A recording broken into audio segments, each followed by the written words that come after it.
Herkese selamlar. Bugün gündemimiz maalesef Hamas-İsrail çatışması. Maalesef diyorum çünkü bu vaka her seferinde farklı olan ama bir yandan da her seferinde aynı olan bir durum.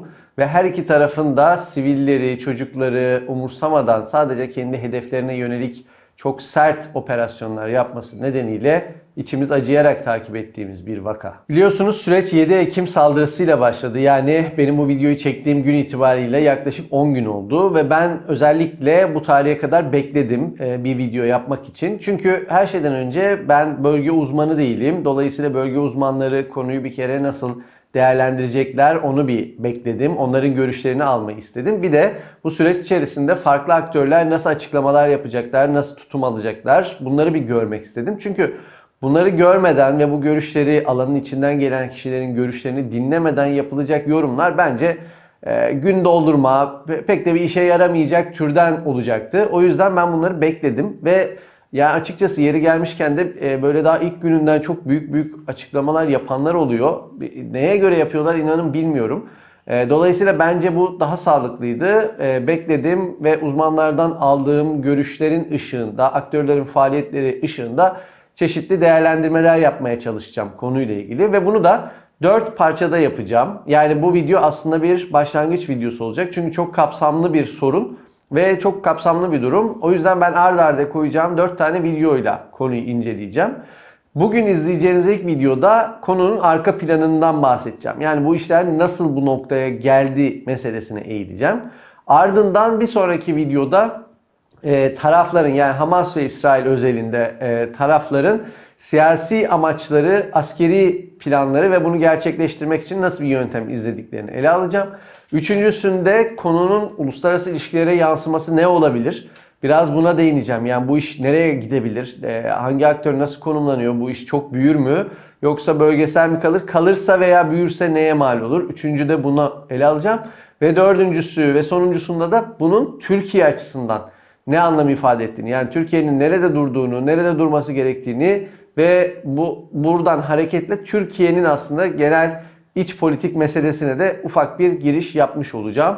Böylece bu 4 videoda bu konuyu ele almış olmayı planlıyorum. Sürecin arka planı aslında ta Osmanlı döneminden başlıyor. Çünkü Osmanlı döneminde daha 2. Abdülhamit dönemine denk geliyor aşağı yukarı. Dünyada bir Siyonist hareket ortaya çıkıyor. Yani dünyanın o dönemde çok çeşitli yerlerine dağılmış halde bulunan Yahudi toplumuna bir yurt edindirmek ve onları sığınabilecekleri bir alanda mümkün olduğunca toplamak ve toplamasa bile en azından onlara garantör olabilecek bir devlet yaratma, bir toprak, bir yurt yaratma amacıyla ilk Siyonist Kongre toplanıyor ve daha sonra bir yurt yaratmak adına genellikle toprak satın almalar ilk başta bir strateji olarak görülüyor. Yani çeşitli ülkelerle artık hangisiyle anlaşabilirsek deniliyor, başta Osmanlı olmak üzere bir yurt edinelim ve orayı satın alalım mantığıyla başlıyorlar. Çünkü zaten bir silahlı güç vesaire değil başlangıçta ama bir ekonomik güç Yahudi toplumu. Dolayısıyla bununla bir yurt edinelim noktasındalar. Fakat bu hiçbir devletten özellikle de işte biliyorsunuz Yahudilerin dünyaya dağıldığı ilk ana yurtları bugünkü Filistin bölgesini de içeriyor. Dolayısıyla zaten ilk başladıkları yerlerden biri Osmanlı. Fakat Osmanlı kabul etmeyince farklı yerlerde de çeşitli teklifleri oluyor diye biliyorum. Fakat bunların hiçbirisi kabul edilmiyor. Dolayısıyla süreç bu şekilde ilerlerken 1. Dünya Savaşı ortaya çıkıyor 1914 ile 18 arasında. İşte bu tarihte Osmanlı'dan Filistin bölgesi de dahil olmak üzere bütün Arap coğrafyası kopuyor. İsyanlar çıkıyor biliyorsunuz İngilizlerin koordinasyonu ve desteğiyle. Ve bunun sonucunda bazı bölgelerde doğrudan İngiliz yönetimi oluşmaya başlıyor ki bunlardan bir tanesi Filistin bölgesi. Ve işte bu dönemde yani savaş sürerken İngiltere'nin ihtiyaçları doğrultusunda Filistin sadece Britanya yönetimine doğru geçmiyor. Aynı zamanda Yahudi yerleşimciler için de oraya gelebilecekleri çok güzel bir ortam ortaya çıkıyor. Ve bunu hızlandıran süreç 1917'deki Balfour Deklarasyonu oluyor. Yani Britanyalı devlet adamı Balfour diyor ki bu deklarasyonda biz diyor Filistin bölgesinde o Siyonist kongrede belirlenen temel hedef olan yurt edinme amacı kapsamında Yahudi yerleşimcilere artık izin vereceğiz diyor. Ve bölgede ilk yerleşimler ufak tefek şeylerin dışında gerçek yerleşimler bu dönemle 1917 ile beraber başlıyor. Peki İngilizler buna neden ihtiyaç duyuyorlar bu dönemde? Bunun temelde 3 tane sebebini sayabiliriz. Birincisi, savaş o dönemde hala dengede. İngilizler bunu ilan ettikleri sırada ABD'nin savaşa girmesini istiyorlar ve ABD'deki Yahudi lobisinin etkisiyle Amerika'nın savaşa girebileceğini düşünüyorlar. İkincisi, endüstriyel savaşlar oldukça pahalı savaşlar. Dolayısıyla sürekli ordunuzu, milyonlarca kişiyi oradan oraya götürmeniz, onları beslemeniz, giysilerini vermeniz, silahlarını, kurşunlarını vermeniz gerekiyor. Sürekli ve bunu 4 yıl boyunca yaptığınızı düşünün. Dolayısıyla ciddi bir ekonomik kaynak gerekiyor ve işte Britanya hükümeti de iç borçlanma yapabileceğini, özellikle de Britanya'daki en önemli finansal güç durumunda olan bir Yahudi iş adamı olan Rothschild ailesinden bir kredi alabileceğini düşünüyor. Ve üçüncüsü, Süveyş bölgesinde ileride eğer bir İngiliz çekilmesi olursa, biliyorsunuz Süveyş İngiliz koloni hatları için çok kritik bir yer, Süveyş kanalı. O dönem için söylüyorum çünkü Hindistan biliyorsunuz çok kritik İngiltere için o dönemde. Süveyş de ona giden boğaz. Dolayısıyla eğer bir çekilme olursa biz bu iki toplumun arasındaki gerginliği gerekçe göstererek bölgede bulunabilelim diyor. Dolayısıyla bu üç hedeften ötürü bu bölgeye Yahudileri almanın faydalı olacağını düşünüyor. Yani klasik tam bir İngiliz stratejisi, gayet zekice. Fakat bu böyle bir domino taşı gibi bugüne uzanan sürecin de temelini atıyor. Çünkü bölgeye yerleşimler giderek artmaya başlayacak. Ve bir noktadan sonra bu o kadar artacak ki iki toplum birbiriyle çatışmaya başlayacak. Ve bu dediğim süreç yaklaşık 30 yıl sürüyor. Yani 1917 Balfour'u alırsak 1948'de de zaten İngiltere çekilecek bölgeden. Dolayısıyla arada bir 30 yıllık süreç var. Yerleşim süreci ve karşı koyma süreci ve bu bir yerden sonra yerleşim süreci olmaktan çıkıyor, çatışma sürecine dönmeye başlıyor. Yani ufak ufak aslında toplumlar arası ilk çatışmayı görüyoruz ama İngiltere zaten orada olduğu için bu iş büyümüyor. Fakat 1948'e geldiğimizde, yani neden 48? Çünkü artık 1. Dünya Savaşı'nı geçiyorum. 2. Dünya Savaşı olmuş ve Britanya artık 1. Dünya Savaşı'nda olduğu gibi dünyanın hegemon gücü değil. Bölgeden artık çekilme kararı alıyor. Bütün sömürgelerinden neredeyse adım adım çekilecek zaten. Yaklaşık 10 yıl içerisinde Britanya eski sömürgelerinden çekilecek. Çünkü artık dediğim gibi hegemon güç olmadığı için dünyadaki o pastadan yeterince pay alamıyor. Dolayısıyla ve bütün bölgeler artık isyan halinde, karışmış durumda. Elinde kontrol edecek yeterli kaynak yok. Bakıyor ki oralardan elde ettiği gelir harcadığı paranın çok daha altında kalıyor. O zaman bir emperyal devlet için oralarda durmanın çok da bir mantığı kalmıyor. Dolayısıyla İngiltere artık çekilmeye yöneliyor ve diyor ki ben konuyu artık Birleşmiş Milletler'e bırakıyorum.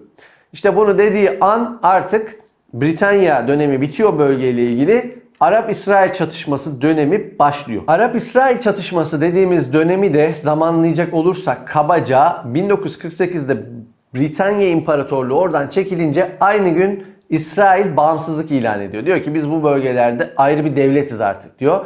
Ve bölgedeki bütün Arap devletleri de İsrail'in bu bağımsızlık ilanını tanımadıklarını söylüyorlar ve İsrail toplumunu bu bölgeden kaldırmak ve onların kendi kendine ilan ettiği bağımsızlığı kabul etmemek üzere savaş açıyorlar.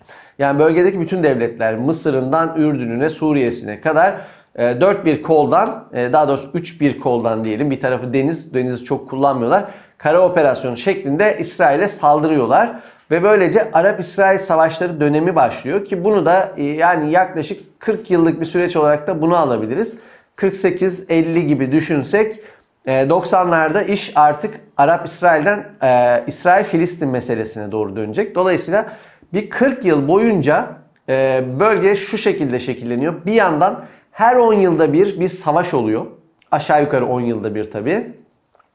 Bir yandan da bu savaşlarda İsrail hep zafer kazanıyor ve her zaferin sonrasında genişliyor. Alanını genişletiyor bu zaferin etkisiyle. Ve genişlediği alanlarda yani daha önce Filistin toplumuna aitken hatta kısmen belirli bir süre için Mısır'a ait bölgelerde de bunu yapıyor.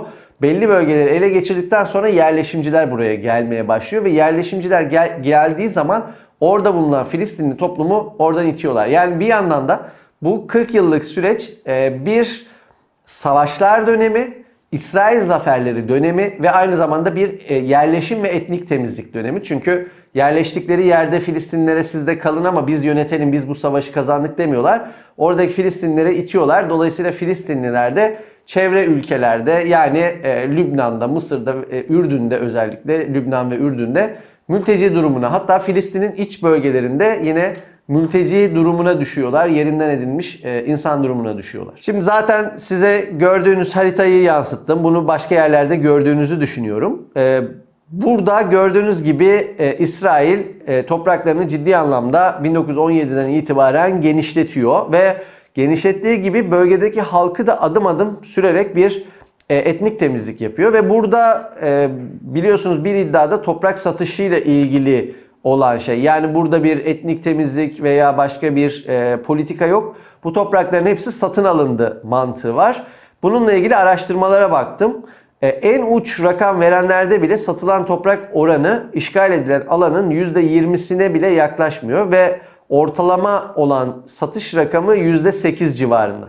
Yani geri kalanı adım adım ele geçirilmiş ve oradaki halk da adım adım sürülerek bölgelerde bir etnik temizlik yapılmış. Benim gördüğüm tablo bu. İşte bu 40 yıllık süreç Arap-İsrail meselesinin aynı zamanda İsrail-Filistin meselesine dönüş hikayesini de anlatıyor. Çünkü dediğim gibi yaklaşık her 10 yılda bir bu gruplar savaşmışlar ve daha ilk savaş yani 48'deki savaşta bile olmak üzere Arap devletleri ya bu İsrail ne yapıyor biz bunu boğarız deyip sürekli saldırmışlar ama o aralarında çok daha küçük görünmesine rağmen İsrail bütün bu savaşlarda 73'te sürprizle karşılaşıp epey şaşırdığı Yom Kippur'da dahil olmak üzere hepsinde savaşları kazanmış. Ve tabii her kazandığı savaştan sonra da bir politik kazanım elde etmiş. Bu savaşlardan iki tanesi bugünkü mücadele açısından önemli. Bir tanesi 1965'teki 6 gün savaşı diye bilinen savaş. Çünkü İsrail Gazze'yi, Batı Şeria'yı, Golan Tepelerini,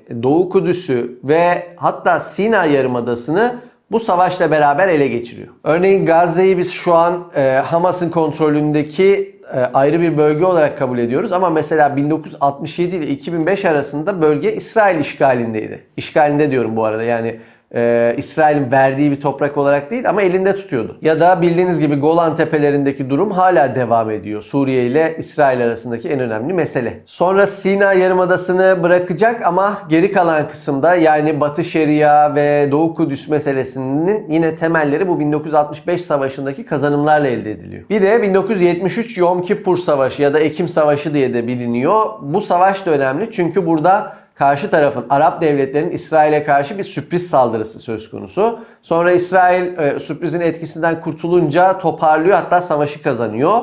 Ama sonuçta bugünkü gibi bir sürpriz saldırı ve onun etkileri söz konusu. Dolayısıyla Yom Kippur'un Yom Kippur Savaşı'nın bu sürpriz etkisini de aklımızda tutalım. Gerektiğinde konuşacağız çünkü. Yom Kippur Savaşı'nın etkileriyle ilgili önemli bir nokta da şu. Yom Kippur'da evet İsrail savaşı kazanıyor ama burada bu devletlerin sürpriz yapabileceğini ve kendisine ciddi zararlar verebileceğini gördüğü için daha müzakereye açık bir noktaya geliyor. Yani daha sert politikasını biraz daha geriletip bir görüşme sürecine geçiyor ki bu da daha sonra 1979'daki barış anlaşmasını beraberinde getirecek.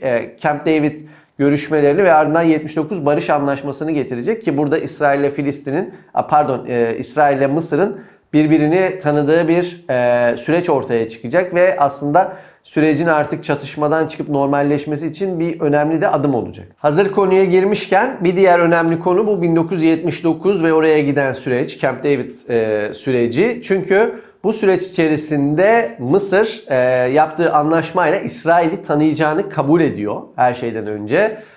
Ve bunun karşılığında da Sina Yarımadası'nda işgal edilmiş bölgelerini geri alıyor İsrail'den. Ve böylece bu sürecin sonunda 1979'da bir anlaşma imzalanıyor ve bu barış anlaşması ile beraber ilk kez bir Arap devleti hem de Mısır en önemli devletlerden bir tanesi, Arap devletlerinden bir tanesi İsrail'i resmen tanımış oluyor. Yani bakın 1948'de bağımsızlık ilan ediyor. Örneğin Türkiye hemen tanıyor. Daha ilk tanıyan devletlerden birisiyiz biz. Ama Arap devletleri tanımıyor, kabul etmiyor. Biliyorsunuz egemenlik için bir iç egemenlik vardır, bir dış egemenlik. Yani siz Bir kere her şeyden önce kendi topraklarınızda bir egemenliği sağlamanız lazım. Ama bu sizin dış egemenliğinizi sağladığınız anlamına hemen gelmiyor. Dünyadaki diğer devletlerin de ekseriyetle sizi tanıması genel norm olarak görülüyor. En basit örneği bizim Kuzey Kıbrıs Türk Cumhuriyeti'dir biliyorsunuz. Gittiğinizde orada devlet var ki o egemenliğinin dışında hiçbir şey yapamazsınız. Yani orada bir egemen devlet var ama şu an sadece Türkiye tanıyor. İşte Azerbaycan'ın tanıma yoluna girdi vesaire ama daha dünyada Kıbrıs'ı sorduğunuz zaman o Kıbrıs'taki bütünleşik bir devlet olduğunu varsayarak hareket ediyor hala bütün dünya. Aynen öyle bir durum. Yani İsrail kurulmuş, oraya gittiğinizde bir İsrail devleti var ama Arap devletleri bunu tanımıyordu.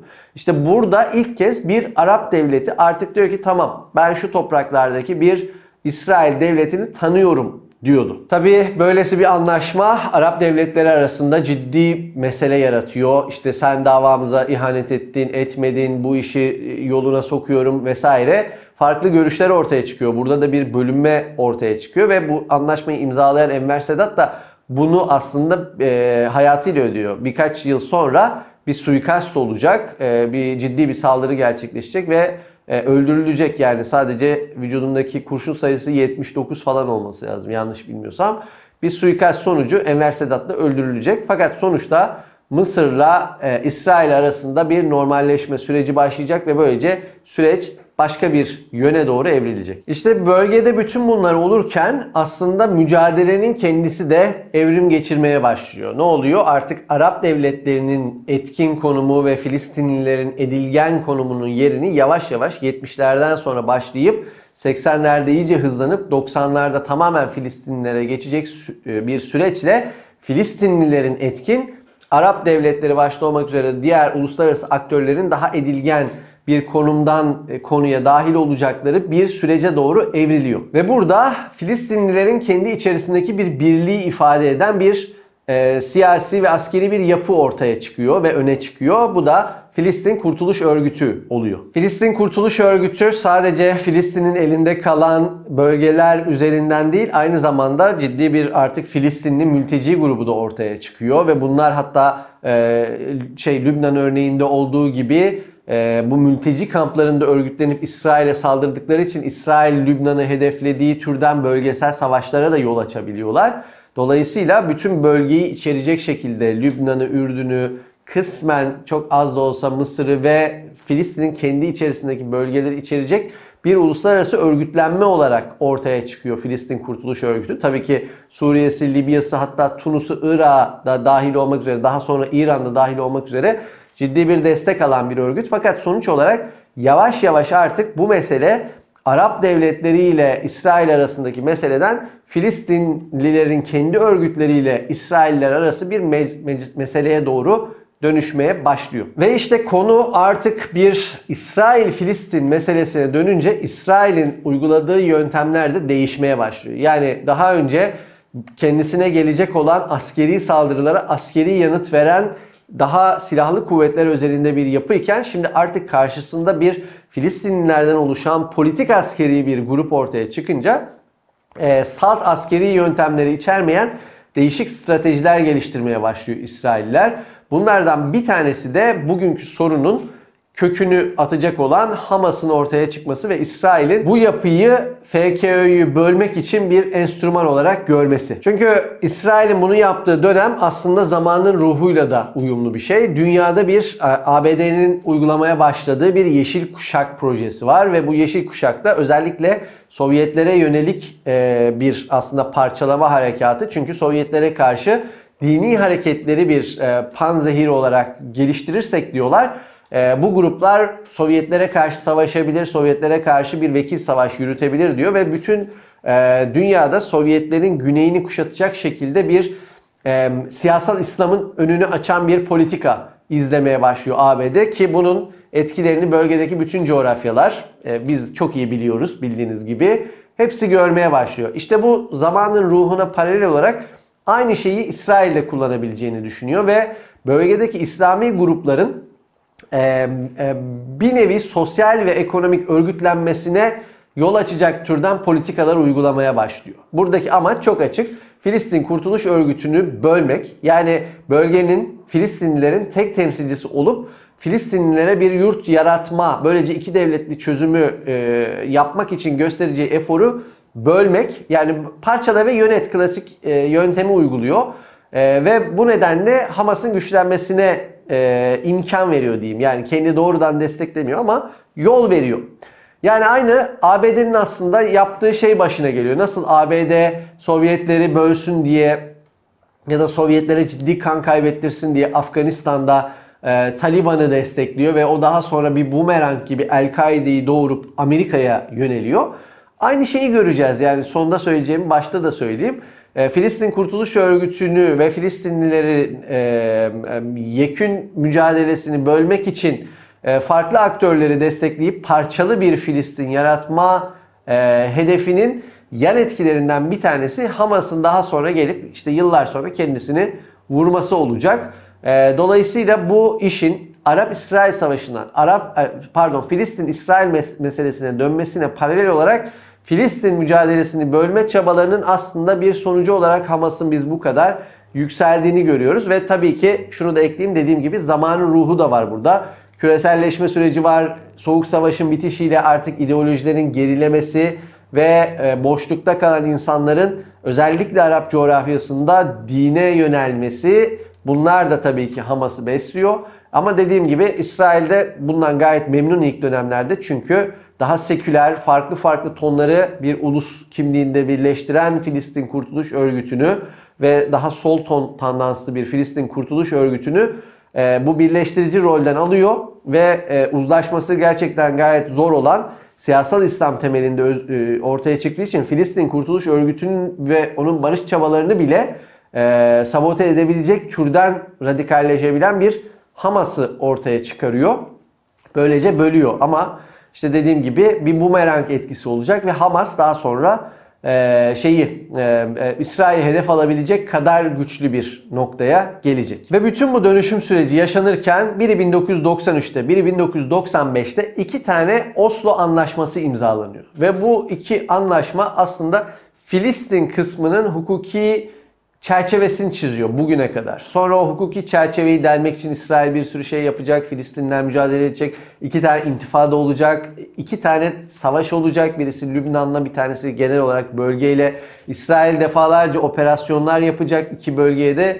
İki bölgeden de defalarca saldırı olacak. Fakat sonuç olarak bütün mücadele buradaki Oslo sürecinden sonraki kazanımlar üzerinden tartışılacak. İşte bu Oslo anlaşmalarının sonucunda Filistinlilerin elinde 2 tane temel bölge kalıyor. Bir tanesi Akdeniz kıyısında Gazze, bir tanesi de Şeria Nehri'nin hemen batısında ve bölgenin doğusunda yer alan Batı Şeria bölgesi. Ve tabii orada tartışmalı bir Kudüs var, Doğu Kudüs meselesi de var. Şimdi bütün bunların ışığında da şöyle bir yapılandırma oluyor. Gazze zaten o dönemde İsrail'in işgali altında. İsrail buraya yönelik diyor ki buranın güvenliği bende olacak. Eğer burayı siyasi anlamda, idari anlamda yönetimini versem bile, çünkü burası bana tehdit oluşturabilen bir coğrafya. Ve diğer kısımda ise Batı Şeria'da ise bölgeyi 3'e bölüyorlar. ABC diye de isim veriyorlar.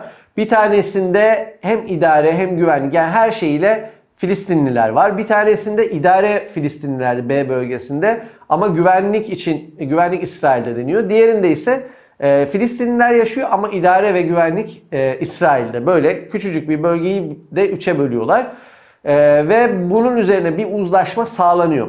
Fakat işte burada Hamas'la İsrail'in böyle bir yumurta tavuk gibi birbirini beslediği ve böylece İsrail'in bu anlaşmanın dışına taşmaya başladığı bir durum da ortaya çıkıyor. O da şu: Hamas Batı Şeria'da bulunan FKÖ temelli yaklaşımın tersine İsrail'le hiçbir şekilde uzlaşılmaması gerektiğini ve her bir verilen anlaşmanın İsrail'e verilen bir taviz olduğunu savunuyor. Dolayısıyla silahlı mücadeleye devam edilmesi gerektiğini savunuyor.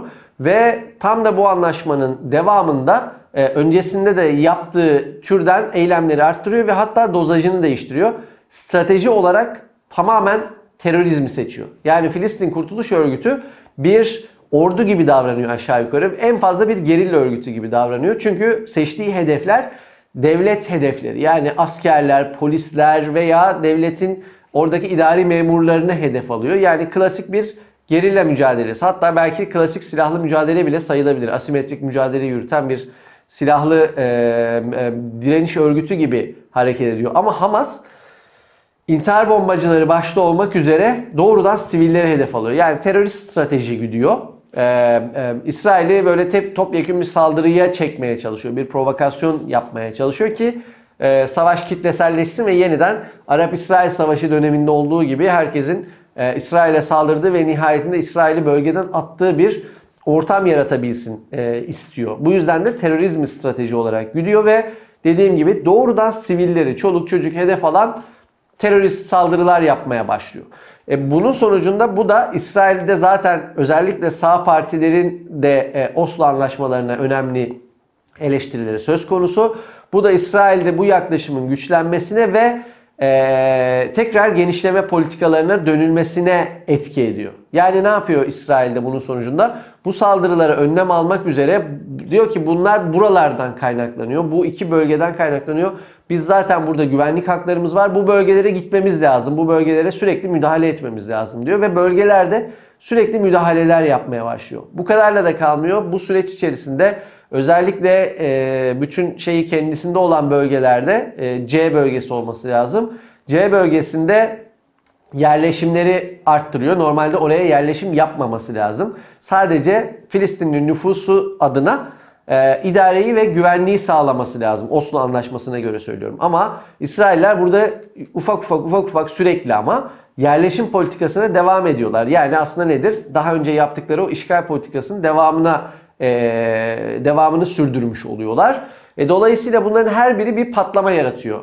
Ya intifada gibi büyük patlamalar yaratıyor ya da çeşitli bölgesel savaşlar oluyor. Örneğin 2006'da Lübnan'da tabii bütün bunlar olurken uluslararası ilişkiler kısmında bundan bahsedeceğiz. Özellikle İran'ın bölgeye ilgisi artıyor ve İran-İsrail rekabetinden ötürü Hizbullah'ı çok güçlendiriyor ve Lübnan'dan İsrail'e ciddi saldırılar geliyor. Sadece Filistinliler değil. Bu sefer 2006'da mesela İsrail-Hizbullah savaşı başlıyor ve bunu büyük oranda aslında politik anlamda düşünecek olursak Hizbullah kazanıyor diyebiliriz. Kazanmak bu tarz bir mücadelede ne kadar doğru bilmiyorum ama bunlarla yavaşlatmaya çalışıyorlar İsrailleri ve bütün bunlar oldukça da bölgeye yönelik müdahilliği ve yerleşimciliği de artıyor İsrail'in. Yani dediğim gibi bir yumurta tavuk durumu da var. İsrail sürekli yerleşimlerini arttırıp baskıyı arttırdıkça buna karşı koymalar da artıyor ve herkes intifadada olduğu gibi taşla yapmıyor bunu. Hamas mesela terörizmi seçiyor ya da Hizbullah roket saldırılarını seçiyor ve bunlar bölgesel savaşlarda yaratıyor. Ve bu saldırılarda İsrail'in biz kendi güvenlik alanımızı mutlaka oluşturmak zorundayız düşüncesini oluşturuyor. Ve bunu aşacak bir uluslararası iradeyi de yeterince görmüyoruz. Yani ABD'nin 90'larda bir liderlik rolüyle ya bakın siz burada bunu yola sokmadığınız sürece ikiniz de burada hep çatışacaksınız deyip bir noktaya oturtan bir rolü bir noktada vardı. Ama 2000'lerde bunu hiç görmüyoruz. Özellikle Bush yönetiminin 2000'lerde iş başına gelmesi neokon anlayışla bunu iyice ileriye doğru götürüyor ve süreci çatışmalar yönlendiriyor büyük oranda. Sonra İran işgali, Arap Baharı derken bırakın bir büyük gücün bölgede belirleyici olup bir çözüme kavuşturmasını, tam tersi bölge büyük bir kaosun içine giriyor ve bütün bunların sonucunda aynı döngünün içerisinde biz bugüne geliyoruz. Ve bütün bu sürecin sonunda ortaya çıkan tablo şu oluyor. İsrail yerleşimlerini arttırdıkça ve Oslo anlaşmalarına çok da fazla sadık kalmadıkça, yani bölgede hala bir yerleşim arttırma ve o arttırdığı yerlerde de bir etnik temizlik politikasını sürdürdükçe radikal aktörlerin, silahlı güçlerin yükselişini gördük. Filistin Kurtuluş Örgütü geriledi, Batı Şeria'ya kısıldı. Diğerleri Hamas ve Hizbullah başta olmak üzere İslami Cihat mesela çeşitli terörizmi de tercih eden çeşitli grupların biz yükselişini gördük. Ve buna yanıt olarak İsrail özellikle Gazze özelinde 2005'te çekilmişti bölgeden, işgal ettiği bölgeden ama çekilmekle beraber orayı bir ablukaya aldı bu sefer. Yani kendisi oraya girmedi. Çünkü yönetimi de ayrı bir mesele. Hani bunu daha sonra tartışacağız ama bu sefer dışarıda durup orayı yani nefes alamaz hale getirdi. Öyle söyleyeyim. Dolayısıyla bu da Hamas'ı bölgede iyice güçlendirdi. Hatta en sonunda Hamas'ın siyasi kanadının Gazze şeridindeki seçimleri kazanmasına kadar büyüyen bir destek oluşmasını sağladı. Yani yıllarca yapılan o çocuklardan başlamak üzere ekonomik ve sosyal yardımlar zaten Hamas'ın siyasi kanadını oldukça güçlendirmişti. Ve askeri kanadının yaptığı bütün saldırılar ise İsrail'in abluka politikasına ve abluka politikası da Hamas'ın siyasi kanadının iyice güçlenmesine neden oldu. Tabi burada o ayrımı da belirtelim. Hamas'ın aslında 3 başlı bir sosyal ekonomik kısmı var, siyasi kısmı var ve bir de işte o silahlı gücü var. Bazı ülkeler mesela dünyada nasıl tanındığına bakalım. İkisini de terörist örgüt olarak, mesela İsrail o şekilde siyasi veya politik yok, bunların ikisi aynıdır.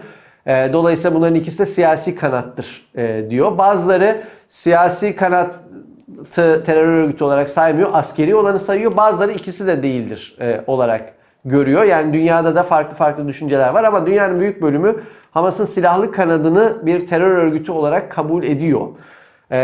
Fakat İsrail ikisini birden kabul ettiği için Gazze'deki siyasi yönetime de tavır alıyor. Yani diyor ki bu ortam bunları büyütüyor. Dolayısıyla biz bu ortama müsaade edemeyiz diyor. Halbuki yaptığı abluka politikası daha da radikalleştiriyor oradaki gençleri. Çünkü bölgenin zaten %70'i genç. 70'i inanılmaz bir oran. Hatta bunların, yani yanlış bilmiyorsam %50'si ergen diyebileceğimiz en heyecanlı, en böyle yönlendirmeye açık gençlik durumunda. Ve bu nüfusun da sadece %20'si iş buluyor böylesi bir ortamda. Çünkü herkes dışarıdan gelen yardımlarla var olmaya çalışıyor. Böylesi başıboş bırakılmış ve bu kadar sıkıntı içindeki bir gençlikte aslında Hamas'a insan kaynağı haline geliyor. Yani İsrail bir yandan da kendi rakibini kendi büyütüyor diyeyim. Kendi tehdidini kendisi büyütüyor. Bunun sonucunda işte dediğim gibi Hamas seçimleri alınca İsrail tam bir abluka politikasına geçmişti. Ve bölgeyi yardımlarla beslenen ve tünellerle beslenen, bu tünelleri bir sonraki videoda konuşacağız, bir adeta hani hep açık hava hapishanesi diyorlar, bu doğru, ama bir yandan da yeraltı örgütüne çeviriyor. Hem fiziki hem soyut hem somut anlamda bir yeraltı örgütüne de dönüştürüyor. Ve bu da bir süre sonra gelip en sonunda bir patlama şeklinde, biliyorsunuz, İsrail'i çoluk çocuk demeden saldıran bir terörist saldırıyla kendisini dışa vuruyor. Ve gelinen noktada İsrail'in bu ayrım yapmama politikasına devam ettiğini görüyoruz. Çünkü kendisine yapılan saldırıdan sonra verilen yanıtta biz bölgeyi dümdüz edeceğiz. Yani Hamas'ın bütün altyapısını ortadan kaldıracağız diyor.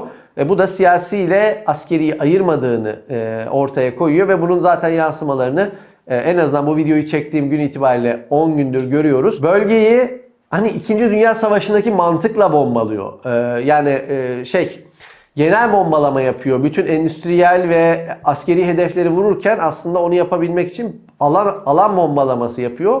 Bu da ister istemez çoluk çocuk demeden sivillerin de ölmesine ve ciddi insanlık dramlarının yaşanmasına neden oluyor. Yani Hamas'tan farklı bir yöntem uygulamamaya başladı bu mantıktan hareketle İsrail. Dolayısıyla geldiğimiz noktada ikisinin de yöntemi aslında birbirinden farksız. Birisi terörizmi bir yöntem olarak uygularken diğeri meşru müdafaa hakkının çok ötesine geçen, çoluk çocuk demeden aynen teröristlerin yaptığı etkiye benzer bir etkiye neden olan türden bir saldırı içerisinde şu anda. Evet, bu tarihi arka plan, sürecin buraya nasıl geldiği, aslında bundan sonraki konumlanmaları da diğer işleyeceğimiz konuları da belirleyen ana unsurları verdi. Yani dediğim gibi özellikle 65 Savaşı'ndan sonraki anlaşmalarla ele geçirilen topraklar ve bunların geri alınmasıyla beraber statülerin ortaya çıkması, Arap-İsrail'in Filistin-İsrail meselesine dönüşmesi ve Filistin meselesinin bölünmesi sürecinde Hamas'ın ortaya çıkması, Hamas'ın terörizmi belirlemesi ve bütün bunlar olurken İsrail'in yerleşim politikasına, yani bir noktada etnik temizlik politikasına da devam ederek sorunu sürekli güncel, sıcak tutacak türden ve bu örgütlerin militan kazanacağı türden bir yapıyı da devam ettirmesi ve bu günün sonunda da gelip biz bölgeyi tamamen temizleyeceğiz diyerek sürece yeni bir halka daha eklemesiyle beraber ana hatları oluşturduk. İşte bundan sonra önümüzdeki videoda bu yapıyı aşmak için Hamas nasıl bir yöntem kullandı? Bu mantıklı mıydı? İsrail buna nasıl yanıt verdi? Yani siyasi amaçlar ne? Bunu gerçekleştirmek için uyguladıkları askeri amaçlar ne? Bunlar birbirine örtüşüyor mu, işe yarıyor mu? Yani stratejik anlamda mantıklı mı değil mi? İki taraf açısından da bunu konuşacağız. Bunun ışığında da zaten aslında bölgenin gidişatı ortaya çıkmış olacak. Üçüncü videoda da işte diğer aktörlerin, bölgedeki devletlerin buna, bölgedeki derken küresel güçler de dahil, buna nasıl yaklaştıkları ve bu çatışmayı nereye götürebileceklerini gireceğiz. Ve son videoda da dediğim gibi Türkiye'yi konuşarak konuyu bitireceğiz. O yüzden bugünkü videoyu burada noktalayalım. Bir sonraki videoda devam edelim. Vaktinizi ayırdığınız için teşekkür ediyorum. Bir sonraki videoda görüşmek üzere.